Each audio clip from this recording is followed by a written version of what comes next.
여러분 안녕하세요. 한 주 동안 잘 지내셨죠? 지영쌤의 리얼 동공부를 시작하도록 하겠습니다. 여러분 인생에도 타이밍이 있죠? 재테크에도 바로 타이밍이 있습니다. 오늘 여러분께는 남들보다 한 발 빠르게 재테크에 성공할 수 있는 비법에 대해서 말씀을 드리려고 합니다. 첫 번째는 저평가된 것을 선택하라 입니다. 예전에 제가 한 신문 기사를 읽은 적이 있는데요. 연예인 박모 씨의 재테크 성공 사례였어요. 이분은 굉장히 허름한 빌딩을 매수를 하셨었는데요. 차익을 17억 이상 내시고 매도를 하셨다고 해요. 그 비법은 무엇이었을까요? 처음에 살 때는 굉장히 허름한 빌딩이어서 세입자도 이름이 없는 브랜드가 없는 노래방 같은 것이 많았는데요. 나중에 이 건물을 깔끔하게 세련되게 리모델링을 하고 수리를 하게 되면서 굉장히 유명한 브랜드 커피숍이 들어오게 되었어요. 그러면서 건물의 가치가 확 오르게 된 거였죠. 여러분은 재테크를 하려고 할 때 가장 먼저 무엇을 보시나요? 예전에 저는 빌라 원룸에 살다가 저의 첫 집을 마련하고 싶었어요. 처음 마련하는 내 집이었기 때문에 정말 많은 집을 보러 다녔어요. 그런데 저는 그때 저평가된 것을 선택하라 라는 것의 의미를 제대로 몰랐어요. 저는 항상 굉장히 예쁘고 깔끔한 집만 찾으러 다녔어요. 만약에 딱 들어갔는데 집이 굉장히 낡아 보이고 싱크대가 체리색이고 이러면은 한 3분 있다 금방 뒤돌아서 나오고 그랬어요. 나중에 알고 보니까 내가 생각했을 때 저평가된 것을 찾지 못했던 것 같아요. 만약에 정말 예쁘고 손볼 데가 하나도 없는 그런 집을 선택을 하게 되면 두 가지 불리한 점이 있어요. 돌이켜보니까 내가 원하는 가격으로 가격을 협상하기가 굉장히 어려웠어요. 왜냐하면 이미 예쁘고 손볼 데가 없었기 때문에 절대로 가격 협상이 쉽지 않고 가격을 낮추기가 어려웠던 거죠. 처음 매수 가격부터 조금 비싸게 책정이 되는 경우가 많아요. 두 번째는 어떠한 물건을 매수를 해서 내 집을 마련을 하고 시간이 지나서 업그레이드가 되면서 자연스럽게 수익이 발생할 수 있는데요. 만약에 전혀 손볼 곳이 없는 곳이라면 그럴 여지가 좀 줄어들게 돼요. 그래서 여러분께서 투자를 하실 때에는 내가 과연 지금 저평가된 것을 찾고 있는가 라는 질문을 한번 해보셨으면 좋겠어요. 두 번째는 타이밍을 잡아라 입니다. 제 친구 중에는 주식 투자를 굉장히 잘하는 친구가 있어요. 그런데 이 친구는 엔터테인먼트사 주식을 잘해요. 만약에 어떤 걸그룹이 해체가 됐다던가 또는 그 회사에 살짝 위기가 올 때 이 친구는 어떻게 할까요? 바로 그 회사의 주식을 매수를 해요. 그리고 나서 그 회사에서 만약에 다른 그룹이 해외로 진출해서 정말 좋은 소식이 있게 되면 매도를 하더라고요. 정말 엔터테인먼트 주식 하나로 이 친구는 굉장히 큰 수익을 반복적으로 내고 있었어요. 똑같은 기사 소식을 봤는데 저는 그냥 와, 해체됐네? 라고 하고 놀라고 있을 때 이 친구는 바로 뭔가 빠르게 행동을 하고 있더라고요. 너무 신기했어요. 그래서 제가 물어봤죠. 야, 너 어떻게 그렇게 주식을 잘해? 라고 물어봤더니 그 친구가 야, 항상 주시하고 있으면 돼. 라고 이야기하더라고요. 그런데 제 지인 중에 또 주식 투자를 하는 분이 계세요. 그런데 이분은 언제나 무엇을 하던 계속 마이너스가 나시더라고요. 가만히 보니까 굉장히 유명한 회사의 주식을 삼에도 불구하고 언제 사는가 봤더니 이 주식이 실제로 신문까지 나서 유망하다라는 소식이 뜨게 될 때 그 주식을 매수하시더라고요. 안타깝게도 여러 가지 종목에 투자를 하셨지만 항상 이분이 살 때가 가장 최고점을 찍었어요. 굉장히 안타깝더라고요. 여러분, 그런데 나만의 타이밍을 잡는 게 그렇게 쉬운 일이 아니에요. 제가 예전에 회사를 다닐 때 점심시간이 되었는데 문자가 왔어요. 바로 근처에 있던 백화점에서 브랜드 가방을 70% 할인한다는 문자 메시지였죠. 저는 문자를 딱 받았지만 70%이지만 이 가격이 좋은 가격인지 아닌지 알 수가 없었어요. 왜냐하면 저는 그 브랜드의 가방을 전혀 알지 못했거든요. 그래서 70%임에도 불구하고 가지 않았어요. 그런데 저의 동료 중에서 평소에 가방에 굉장히 관심이 많은 언니가 있었어요. 이 언니는 점심도 안 먹고 바로 뛰어가더라고요. 그러더니 그 브랜드 가방을 득템했어요. 그리고 나서 어떻게 되었을까요? 한참 그 가방을 예쁘게 메고 나더니 중고로 그 가격보다 산 가격보다 더 비싸게 파는 거예요. 여러분 중에는 아직 재테크를 위한 종잣돈이 모이지 않으신 분이 많으실지 몰라요.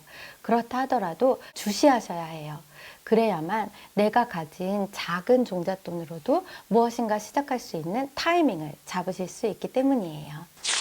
셋째, 절대 남들 눈 의식하지 마라입니다. 제 친구 중에는 저와 비슷한 시기에 결혼을 한 친구들이 많아요. 그 중에 한 친구가 결혼을 하고 집들이를 했어요. 그 집에 갔는데 아파트가 정말 새 거였고 대단지에 너무 예뻤어요.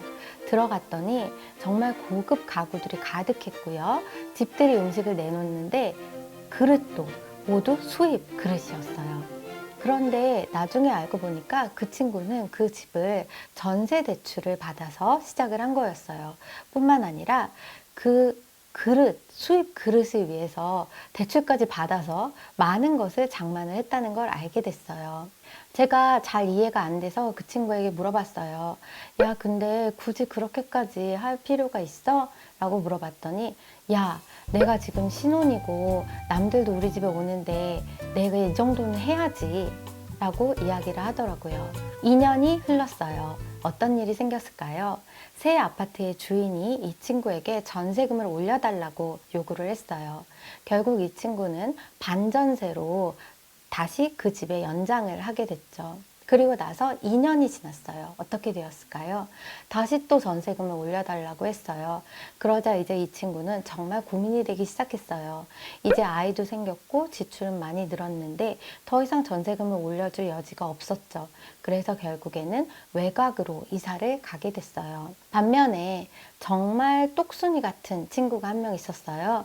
그 친구는 신혼 집들이를 하러 갔는데 정말 작은 집에 17평 아파트에서 시작을 했어요.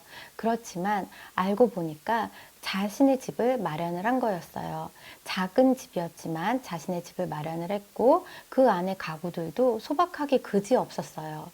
가끔 그 친구 집에 놀러를 가보면 실제로 아파트에서 재활용으로 내놓는 그런 가구, 책꽂이 같은 것을 올려놓은 적도 있었어요. 그 친구를 보면서 와, 정말 독하다라는 마음도 들었죠. 그런데 2년 후에 어떻게 되었을까요? 그 친구는 작은 집에 살면서 굉장히 많은 돈을 모을 수 있었어요. 그리고 4년 후에 이 친구는 24평으로 다시 이사를 가게 됐죠. 여러분이 재테크를 하실 때 꼭 명심하셔야 될 것이 있어요. 절대 남들 눈 신경 쓰지 마라예요. 특히나 신혼 초 그리고 특히나 젊을 때일수록 남의 눈을 의식해서 돈을 많이 쓰게 된다면 재테크를 제대로 할 수 없어요. 오히려 나에게 집중하고 내가 가진 자산을 조금씩 늘려가는 것에 집중을 하셔야만 된다고 생각을 해요. 여기서 보너스 팁 한 가지를 더 말씀드리려고 해요. 바로 선투자를 주저하지 마라입니다.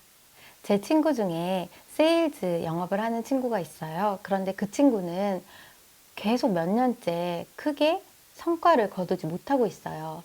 어느 날 그 친구를 만났는데 도대체 무엇이 문제인지 한번 같이 이야기를 해보게 되었어요. 놀라운 사실은 그 친구가 고객을 만날 때에도 먼저 커피를 사는 것을 주저한다는 것이었어요. 그렇게 먼저 돈을 쓰면 어떡해. 모은 돈도 없는데. 라고 이야기를 하더라고요. 안타까웠지만 그 친구의 세일즈에는 선순환이 일어나지 않고 있었어요. 그때 문득 예전에 저의 일이 생각이 났어요. 저는 예전에 입시학원 강사로 일을 했던 적이 있었어요. 당시에 학생이 숙제를 안 해오거나 그럴 경우에는 제가 늦게까지 남아 있어야 하는 경우가 있었어요.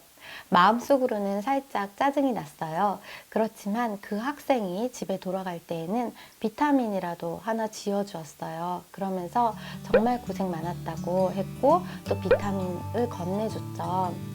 먼저 학생들에게 그렇게 다가갈 때 학생들이 저를 더 좋아해 줬어요. 그러면서 저에게는 선순환이 일어날 수 있었어요.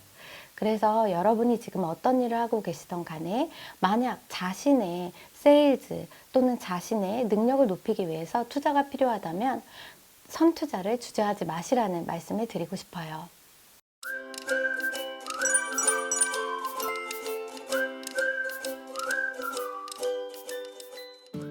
오늘의 다이아몬드 미션입니다.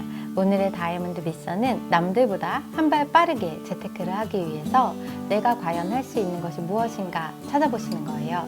예를 들어서 내 주변에 저평가되었는데 내가 놓치고 있는 것은 없나? 한번 주목해 보시고 관찰해 보는 겁니다. 이번 주 책을 소개해 드리겠습니다.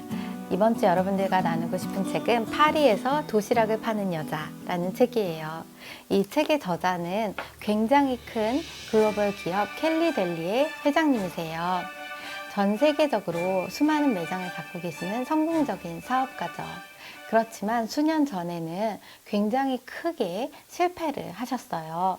빚이 10억 원이 넘게 발생하게 되었죠. 그리고 주변에 그 누구도 도와줄 사람이 없게 되었어요. 그렇게 혼자서 괴로워하고 있던 어느 날 친한 후배가 커피를 마시자고 전화를 하게 되었어요. 그 친구를 만나야 되는데 이분의 마음속에는 갈등이 생기게 됐어요. 지금 당장 커피값을 낼 돈도 없는데, 그리고 예전에 나의 성공적인 모습만 기억하는 그 친한 후배를 만난다는 것이 심적으로 너무나 부담이 되었죠. 그럼에도 불구하고 커피숍에 나가게 되었어요. 친한 후배와 카페에서 커피를 마시고 집으로 돌아오게 되었어요. 그리고 빈집으로 들어서게 되었죠. 이 저자의 마음속에는 절망감이 가득했어요. 이렇게 살아서 뭐 할까라는 우울함과 절망감이 가득했죠. 그런데 문득 그때 갑자기 어린 시절의 기억이 떠올랐어요. 시골에서 어머니는 과수원 일을 하셨어요. 낮 시간 동안 하루 종일 굉장히 고된 노동을 하셨죠. 어느 날 늦게 돌아오시는 때가 있었어요. 그렇게 늦게 돌아오셨을 때 어머니가 갖고 오셨던 것이 있었어요. 바로 맛있는 단팥빵이었어요. 어머니가 힘든 하루를 보내시고 집에 들어오실 때 어머니 손에 단팥빵이 쥐어져 있으면 아이들이 모두 달려가서 단팥빵을 먹으면서 행복했던 기억이 있었어요. 그런데 거울을 문득 보고 있는데 갑자기 그때 어머니 모습이 떠올랐어요. 우리 엄마는 그때 그 단팥빵을 맛이라도 보셨을까? 라는 생각이 들었어요. 나에게 너무나 소중했고 나를 너무나 믿어주고 사랑해줬던 엄마가 나를 그렇게 지켜줬는데 우리 엄마를 생각해서라도 내가 다시 일어나야겠다라는 생각이 들었어요. 그리고 어머니께 더 잘해드리고 싶었고 어린 시절에 자신에게 단팥빵을 가지고 오셨던 그 어머니를 위해서라도 살아야겠다는 생각이 들었어요. 정말 죽고 싶었지만 다시 한번 힘을 내게 됐죠. 그리고 다시 시작하게 되었어요. 그리고 나서 어떤 일이 생겼을까요? 지금은 켈리 델리 매장이 전 세계적으로 퍼지게 되었고요. 이분은 경제적 자유를 얻게 되셨어요. 많은 여성들의 롤모델이 되었고요. 누구보다도 행복한 삶을 살고 계세요. 이 책을 여러분께 소개시켜 드리고 싶은 이유는 바로 이 안에는 이분의 성공적인 인생 스토리가 담겨 있기도 하지만 또 따뜻한 사랑이 담겨 있기 때문이에요. 여러분도 여러분 주변에 여러분이 지켜줘야 할 소중한 가족이 있을 거예요. 그 가족을 위해서라도 오늘 여러분이 힘을 내셨으면 좋겠어요. 절망이 찾아와도 힘든 시기가 있어도 절대로 포기하지 마시고 항상 힘을 내셨으면 좋겠어요. 오늘은 여러분들과 남들보다 한 발 빠르게 재테크에 성공하는 비법에 대해서 알아보았어요. 여러분이 여러분만의 타이밍을 잡아서 성공적인 재테크를 하실 수 있기를 응원드립니다. 오늘도 경청해 주셔서 감사드리고요. 여러분의 구독과 좋아요는 큰 힘이 됩니다. 여러분 다음 주에 다시 만나요.